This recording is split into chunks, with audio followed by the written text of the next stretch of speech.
just doing a sort of quickie. We're having a quickie. Fantastic. Better a quickie than a longer. Well, no, do you remember that film years ago? I can't remember what it was. It was Love at First Bite, and George, whatever his name said, with you it is never a quickie, it is always a longie. Oh God, how horrible! Oh, that's funny. Anyway, he was a vampire.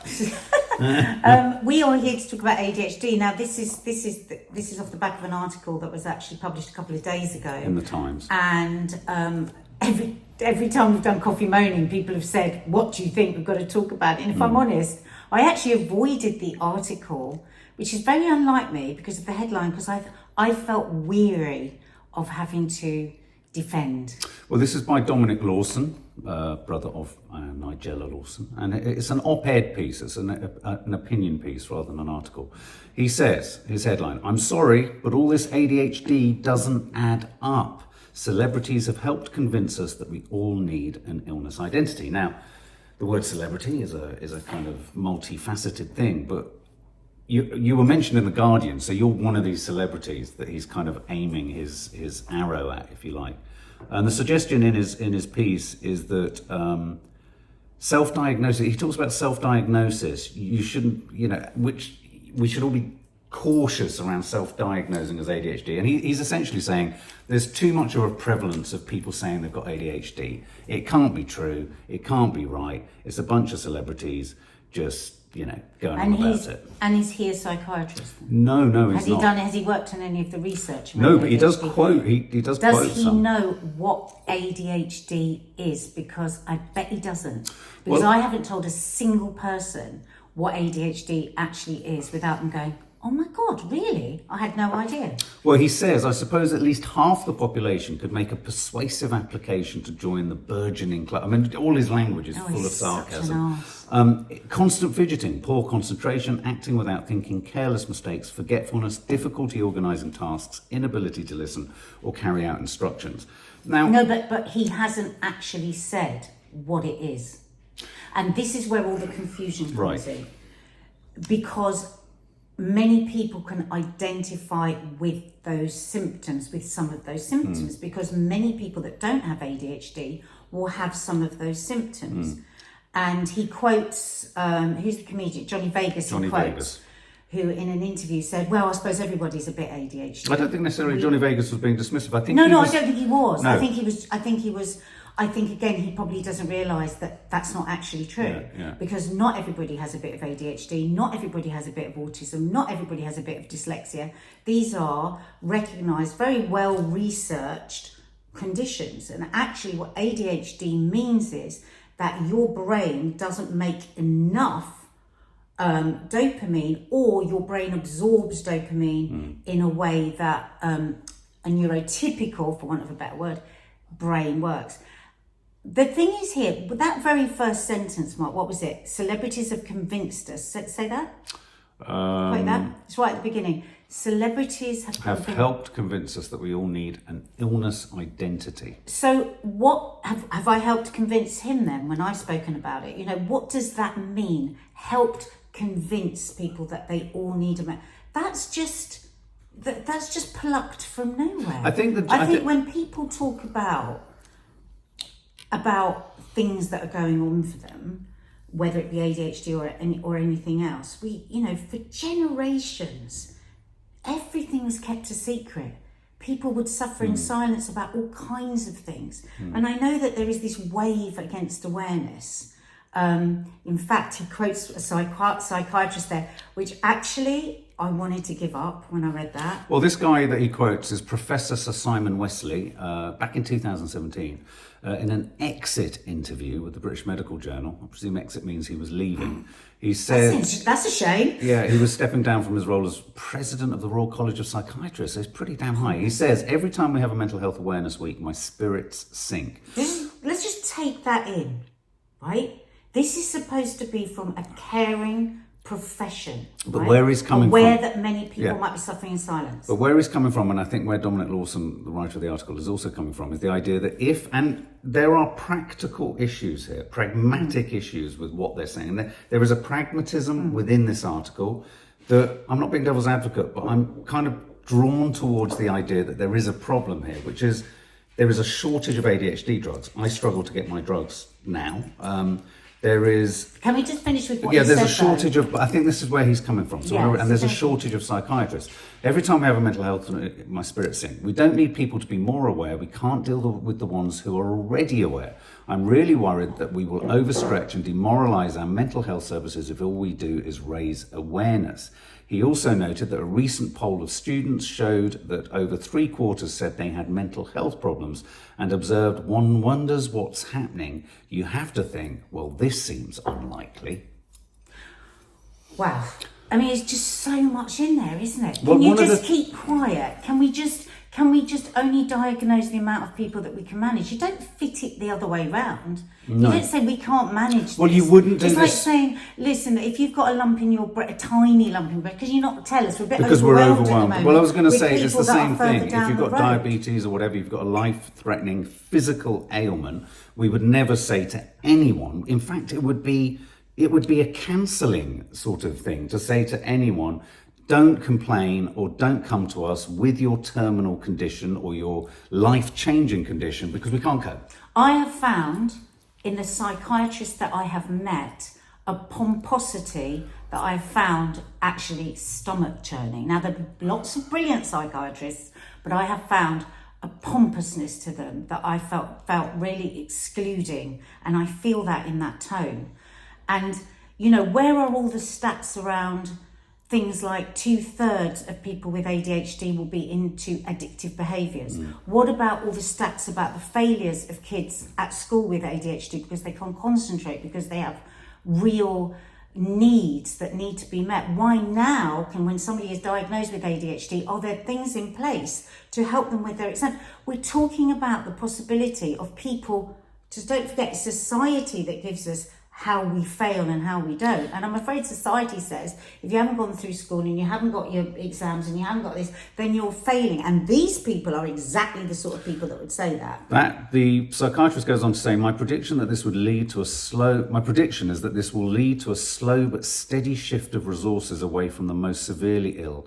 And this has already been fulfilled. And what I find troubling about that as a comment is you're starting to move towards a sort of Victorian era, back in the Victorian age, when really with Rowntree, the start of the welfare state started, you know, and you know, there was an awareness of poverty.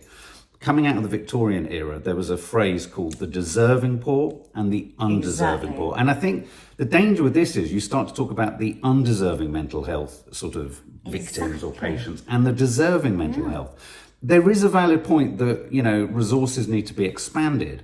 But I think the argument here is that if so many people have ADHD, how can any system cope with it? And I think, you know... But what are the numbers? When they say so many people, what actually are they talking about? What they're talking about here is that more people are talking about it at the moment. The You know, NHS since 2015 has doubled the number of those given drugs for ADHD. He has a real swipe at the controlled drugs, suggesting that we are encouraging an increasing number of people onto stimulants, sanctioned legal stimulants. But you know, that was The very... figure has now passed 190,000. out of a population of... About 67 million, is it, or thereabouts? I mean, you know, this takes me on to the same argument that I'm seeing more and more about HLT. And you know, Parliament turned down the opportunity to insist that all medical schools teach doctors about the menopause when it happens to 50% of the population, and low hormones can cause heart disease, osteoporosis, Alzheimer's, all the research that's coming out there. It's like there are women writing articles saying enough is enough. You're draining resources for the NHS, asking for HRT. This is not an argument for me. It's not an argument because the NHS is woefully mismanaged and finances are woefully mismanaged. Are we going to turn now on people? Psychiatrists saying we don't need you to be more aware. We're just dealing with the people that are aware. And like you say, again, if you're from a less privileged background where these conversations might not come up, where you might, and you know what? The cost of ADHD untreated Yeah, to in other areas. society, Yeah. I mean, I agree. through addiction, through failure at school, for then turning to crime. Yeah. That I would have liked to have seen all of that in that There's article. there's this a- is just a article. There's a lack of imaginative, connective thinking, I would call, cause and effect thinking, which is a little bit like thinking around alcohol. People think that deaths around alcohol are simply people who have cirrhosis of the liver who've been drinking every day of their lives and start drinking at 8 in the morning. In fact, a huge number, I think the NHS has quantified that £3 billion worth of money is spent on the consequences of alcohol abuse in terms of violence, accidents and everything else. What does that cost the NHS? And I think you're absolutely right in terms of the consequential stuff around ADHD. He also has a swipe at the celebrity culture in this fashion. He says, I suppose stimulants anyway are not unknown in show business. I mean, But take a look at the listed possible side effects of Ritalin, which is one of the drugs. These are the side effects that they include, and these are listed on the notes for the drugs. Psychotic or manic symptoms, prolonged and painful erections, sometimes requiring surgical intervention. The fact that he takes great time writing that one is him kind of wanting to mock it, because when you go through the list of symptoms that every drug has, paracetamol, every drug has a list of these. These are the worst case things. I can tell you now, without wishing to get too personal, I haven't had a prolonged or painful erection. And also it talks about cardiovascular reactions, including sudden death. Sudden death can happen with absolutely virtually anything crossing a road. But also, it's like all drugs can be abused. Valium is abused, painkillers are abused, and so can ADHD drugs be abused, and then that's very, very dangerous. If somebody is using it recreationally or is doubling up their dose, then that's going to be dangerous. If somebody is not looking after themselves physically, if somebody is binge drinking, all these things are not good, but that's the same for anything. He comes up to the end of his article, countless more people will join the ever-lengthening queue for adult mental health services when probably the best treatment is to disconnect their phone for a few hours a day. Oh my God, how if, as Johnny reductionist. Vegas insists, everyone is suffering, then it's not an illness at all, but just part of the human condition for which there is no treatment other than compassion. And that's the realm of friends and family, not medicine. You see, where I think what he's saying is really tricky is that he's also talking about the fact that if you focus on everyone, you're going to miss the really acute problems. And that is a problem with funding and service within mental health, I think. He's also arguing that, earlier in the article, that it's another way to sell pills and pharmaceuticals. Now, I've had my own concerns around that, around depression, around the SSRI, what they're called, the That's certainly a citalopram. conversation. And I think there is something to be said for that. So you do need to interrogate to what extent is this another opportunity to flog drugs, to get money from the pharmaceuticals, etc., etc. And I do think there is, I've talked about this too, that sometimes mental health awareness campaigns can, in a sense, actually do the opposite. They actually package off mental health awareness, put them in a box. We've dealt with that for a little bit, and we move on. Whenever I post about ADHD, bipolar, or whatever, it is purely a sharing process, because a moment will hit me where I think this might be useful in an AA meeting, in a group therapy session, or whatever. It doesn't cost anyone anything. You don't have to read it. If it's another part of that huge wall of stuff that people are saying, as people say, in narcissistic fashion, because let's face it, if you're going to say social media is narcissistic, everyone's a bloody narcissist. So to put this stuff out there, isn't to want to say everyone's got it, isn't to want to say celebrities have, everyone wants to have some trendy kind of condition. It is actually about sharing your own experiences, and perhaps that will resonate with someone. So, but he homes it, and this is where it's tricky, sorry to finish.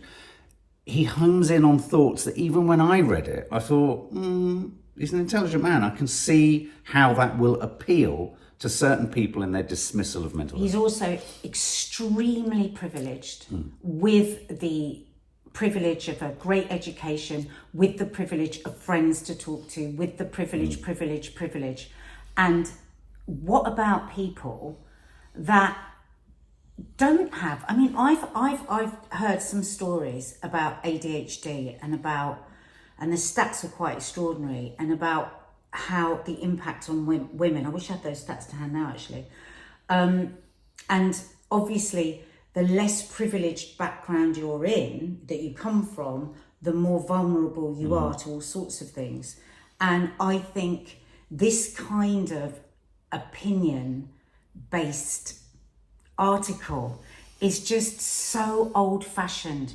He comes from a life as well, extreme privilege, but I'll bet you anything he also comes from a life which is stiff upper lip. And as we see over and over again, that doesn't really work. I mean, somebody was just on the radio this morning talking about, somebody said, oh, should we really be talking to teenagers so much about their mental health? I mean, in the old days when we didn't ask them or talk to them about anything, everyone was fine. And this interviewee said, well, I think we might be clearing up the mess of that now, because this is a whole philosophy here. Well, he's using ADHD. Stop moaning. Yeah. Go and talk to your friends. Turn your phone off. Is just such a trite. But where I do agree is, I do think that too quickly antidepressants are given out. I think that young people aren't feeling heard often by people like this. I think that there's got to be loads of things that you look at first before antidepressants with kids, exercise, food, sleep, all that stuff. Absolutely. I think there is totally a conversation for over medicalising people, but he's not really saying that. The thrust of this is, can you all just shut up? That's what he wants. Yeah, he's using ADHD as a bit of a Trojan horse to hit all of mental health. He's saying this is the latest trend. Yeah. Why do we? And the bit of it that I've also said is that everyone has physical health because everyone has, to some extent, a body, a sack of flesh. So we have physical health. Everyone has a head and a brain. So we all have mental health, which bleeds into emotional health. And I don't see how we wouldn't say to someone, shut up about any physical ailment. So I don't, and everyone has physical ailments at some point. Everyone has some illness. Everyone dies of something. So I don't understand how by saying everyone has mental health issues, that means we should close off the dialogue. It might mean let's not industrialize and monetize it to the extent that we do. But I think to talk about it more is possibly one of the major solutions. Does he go and have, I suspect that he has, private health insurance, comes from a very wealthy family. I'm pretty sure he has his prostate checked regularly. He goes to see if there's anything wrong with his cardiovascular system. I bet he's a great believer in sport to keep the body fit and well. Why do we separate the mind? Why do we get weary? There have been, for decades, millions of articles about losing weight, about any day we can look here and there'll be 10 different new ways to keep your body fit. I'm sorry, folks, keeping your brain healthy, being aware of your mental, is going to go on forever now. It's going to go on forever. People are going to keep talking about it because it's as important as your body. And also, as we could become, my personal belief is, as we become more and more distanced from the essence of what it is to be quite a simple kind of beast, and as life becomes more complicated, and as the likes of Rishi Sunak tries to turn us into more digital data, just digital data, being more productive and all that kind of stuff, mental health crises will increase. And we may end up thinking it's not a mental health crisis, but it is one. But because everyone's going through it doesn't mean it's less of one. And also, I'd just like to make the final point on the drugs.